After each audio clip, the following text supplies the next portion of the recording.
Hi, ഞാൻ നമ്മുടെ wake ഫിറ്റിൻ്റെ ഒരു കിടക്ക ബുക്ക് ചെയ്തത് ഏകദേശം ഒരാഴ്ചയായി ബുക്ക് ചെയ്തിട്ട്. എന്നിട്ട് ഇന്നലെ വന്നു. ഇന്നലെ അത് അൺബോക്സിങ് എല്ലായിരുന്നു. എന്നിട്ട് ഇന്നലെ കിടന്നുറങ്ങി. അതിൽ ഉറക്കം വെച്ചാൽ ഇത് കാണുന്നില്ലേ, കണ്ണല്ലേ നല്ല ഉറക്കമായിരുന്നു. നല്ല ഉറക്കം എന്ന് പറഞ്ഞാൽ മരിച്ചുറങ്ങി. ഞാനും അനിയത്തിയായിരുന്നു ഇവിടെ കിടന്നത്. ഇത് കാണുന്നില്ലേ, ഇതാണ് എൻ്റെ സ്വർഗം. എൻ്റെ വീടിൻ്റെ മേലെ എനിക്ക് മാത്രം കിടക്കാനായിട്ടൊരു ചാപ്പ പണിതാറ്. നമ്മളെ നാട്ടിൽ ചാപ്പ എന്ന് പറയാം. നല്ല സുഖമുണ്ടായിരുന്നു, അടിപൊളി. ഞാൻ ഓർഡർ ചെയ്തത് 10 ഇഞ്ചിൻ്റെ കിടക്കയായിരുന്നു. 10 ഇഞ്ചിൻ്റെ കിടക്കാന്ന് പറഞ്ഞാൽ 6.5 6 ലെങ്ത്തും 5 അടി വെടുത്തും. അതിൻ്റെ തിക്നെസ്സാണ് 10. അപ്പോൾ അതിനായത് 14,200. എന്നെ അപേക്ഷിച്ച് എനിക്ക് താങ്ങാൻ പറ്റുന്നൊരു റേറ്റാണ്. സാധാരണ ഒരാളെ അപേക്ഷിച്ച് എന്താ പറയുക, മനസ്സമാധാനമായിട്ട് ഉറങ്ങുന്നതാണല്ലോ ഏറ്റവും വലിയൊരു കാര്യം. അത് ഇന്നലെ നല്ല സുഖത്തിൽ കിട്ടി. നല്ല സുഖം എന്ന് പറഞ്ഞാൽ ഭയങ്കര ഒരു മനസ്സമാധാനം. ഉറങ്ങി എണീക്കുമ്പോഴത്തേക്ക് ഒരു കുഴപ്പമുണ്ടായില്ല. നല്ല എന്താ പറയുക, നമ്മൾ ഇരിക്കുമ്പോൾ തന്നെ നല്ല ഇങ്ങനെ സ്വീന്ന് പറഞ്ഞിട്ട് താണ് പോകും. എൻ്റെ ഒരു അഭിപ്രായത്തിൽ നല്ല അടിപൊളി കിടക്കുക. ആ ഒരു പൈസേൻ്റെ ഇതിൽ നല്ലൊരു ബെസ്റ്റ് കിടക്കുക, അടിപൊളി കിടക്കാം. ഇത് ഓർഡർ ചെയ്യാൻ കാരണം വെച്ചാൽ എൻ്റെ കസിൻ ഈ ബെഡ് യൂസ് ചെയ്യുന്നുണ്ട്. അപ്പോൾ ഞാനും അതിൽ പോയി കിടന്നു. അപ്പോൾ എനിക്ക് ഭയങ്കര ഇഷ്ടപ്പെട്ടു. അപ്പോൾ റേറ്റും ചോദിച്ചപ്പോൾ കുഴപ്പമില്ലാത്ത റേറ്റ്. അങ്ങനെ ഞാനും ഓർഡർ ചെയ്ത്. പിന്നെ ഓർഡർ ചെയ്യുമ്പോൾ ചെറിയൊരു പേടിയൊക്കെ ഉണ്ടായിരുന്നു, പക്ഷേ പേടിക്കണ്ടായിരുന്നില്ല. സാധനം കറക്റ്റ് ഡേറ്റിന് തന്നെ അവർ ഓരോന്നും അവിടുന്ന് അതിൻ്റെ ഷിപ്മെൻ്റുള്ള ടൈമും അത് ഔട്ട് ഓഫ് ഡെലിവറി ആയിരുന്ന ടൈമും എവിടെ ഉണ്ടെന്നുള്ള കാര്യം അവർ കറക്റ്റ് നമ്മുടെ വാട്സപ്പിലേക്ക് ഇങ്ങനെ മെസ്സേജ് അയക്കും.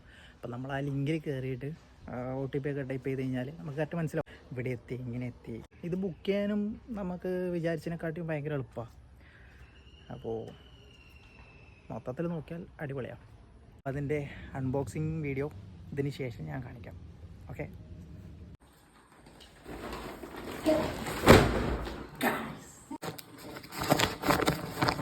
ഇത് ഗേസ് ഈ കിടക്ക ഇങ്ങനെ മൽപ്പിടുത്തം നടത്തിയിട്ട് വേണം ഇതിങ്ങനെ പൊളിക്കണമെങ്കിൽ കേട്ടോ. അത് എനക്ക് അറിയില്ല, പക്ഷെ ഇങ്ങനെ പറഞ്ഞു തന്നി. പക്ഷെ അത് ഇങ്ങനെ ആക്കണം.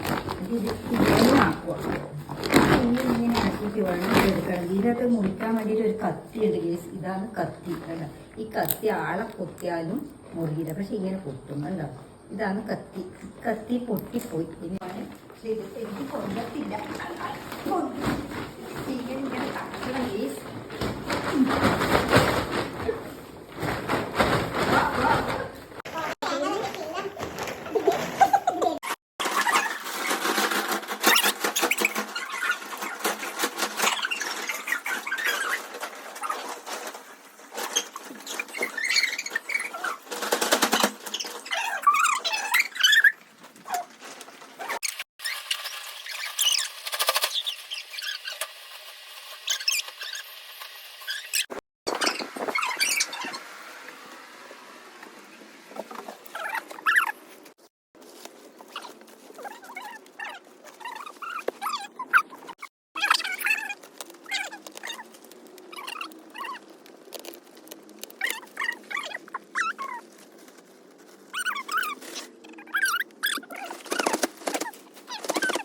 സുഖമുണ്ട്. ചിലപ്പോൾ ഒരാഴ്ചത്തേക്ക് ഇരുന്ന് എണീക്കാൻ കഴിയൂല. അത്രയും നല്ല പോലത്തെ കക്ക വാങ്ങിയിട്ട്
അപ്പോൾ மீண்டும் சந்திக்கும் வரைக்கும் வணக்கம்.